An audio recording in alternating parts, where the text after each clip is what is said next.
नमस्ते बच्चों, मेरा नाम शिखा है। स्वागत है आप सभी का सॉल्यूशन ऑफ फिजिक्स में। आज हम यूपी बोर्ड में आए हुए प्रश्न पर डिस्कस करेंगे। इस टाइप के क्वेश्चन यूपी बोर्ड में आ जाते हैं। क्वेश्चन कुछ इस प्रकार है, एक चालक पर 2.4 गुणा 10 की घात माइनस 18 कूलाम धनावेश है। तो सबसे पहले हमें दिया क्या है, आवेश दे रखा है जो कि एक धनावेश है। Q is equal to 2.4 into 10 raised to the power minus 18 coulomb हमें दिया हुआ है। इस पर कितने इलेक्ट्रॉनों की कमी या अधिकता है। ठीक है, तो इलेक्ट्रॉनों की संख्या निकालनी है, तभी हमें पता चलेगा कितने इलेक्ट्रॉनों की कमी और अधिकता हुई है। ठीक है, यहाँ पर आप देख रहे हैं धनावेश है। धनावेश का मतलब है कि चालक ने इलेक्ट्रॉनों को त्यागा है और इस पर इलेक्ट्रॉनों की क्या रही होगी, कमी। ठीक है, तो इसके बाद हमें सिर्फ ये चेक करना है कि कितने इलेक्ट्रॉनों की कमी होगी। वो हम E यानी हमारा जो एक इलेक्ट्रॉन पर आवेश कितना होता है 1.6 इंटू 10⁻⁻19 कूलाम। ठीक है, हम जानते हैं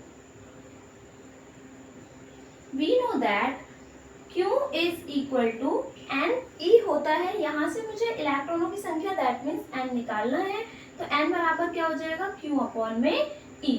ठीक है, Q यानी चालक पर आवेश, कुल आवेश जो कि क्या है 2.4 इंटू 10⁻⁻18 कूलाम, और एक इलेक्ट्रॉन पर आवेश स्मॉल ई क्या है, एक इलेक्ट्रॉन पर आवेश जो कि होगा 1.6 इंटू 10⁻⁻19 कूलाम। ठीक है, पॉइंट से पॉइंट हटा देंगे तो ये हो जाएगा 24 अपॉन में 16 इंटू 10 की पावर 19 को ऊपर ले जाओगे माइनस 18 है, 19 ऊपर जाके प्लस का 19 हो जाएगा।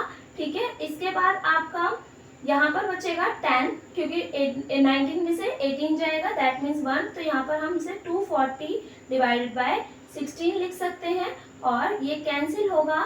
16 1 जा 16, ठीक है, 8 रिमेनिंग बचेगा, 8 और 0 यानी 80, 16 5 जा 80। तो इलेक्ट्रॉनों की संख्या कितनी आ गई बच्चों, 15। इलेक्ट्रॉनों की संख्या है इसलिए इसकी कोई यूनिट होगी ही नहीं, क्योंकि कूलाम ने कूलाम को यहाँ पर कैंसिल कर दिया होगा और संख्याओं की कोई भी यूनिट नहीं होती। तो हम यहाँ पर केवल इतना लिख सकते हैं कि n इलेक्ट्रॉनों की इस पर क्या रही होगी, कमी रही होगी। इस प्रकार का प्रश्न जो है वो आपका धनावेश के फॉर्म में भी आ सकता है और ऋणावेश के फॉर्म में भी आ सकता है। तो आपको हमेशा ध्यान रखना है, अगर चालक धनावेश है इसका अर्थ है कि उस पर इलेक्ट्रॉनों की कमी है, क्योंकि वो इलेक्ट्रॉनों को त्याग चुका है। और यदि आप जो चालक है वो ऋणावेश की फॉर्म में आया है, इसका अर्थ है उस पर इलेक्ट्रॉनों की अधिकता है, उसने इलेक्ट्रॉन्स को गेन किया है। ठीक है, तो इस प्रकार के प्रश्न इस तरीके से आते हैं और आपको सिर्फ ये चीजों का ध्यान रखना है। आई होप आप सभी को समझ में आया।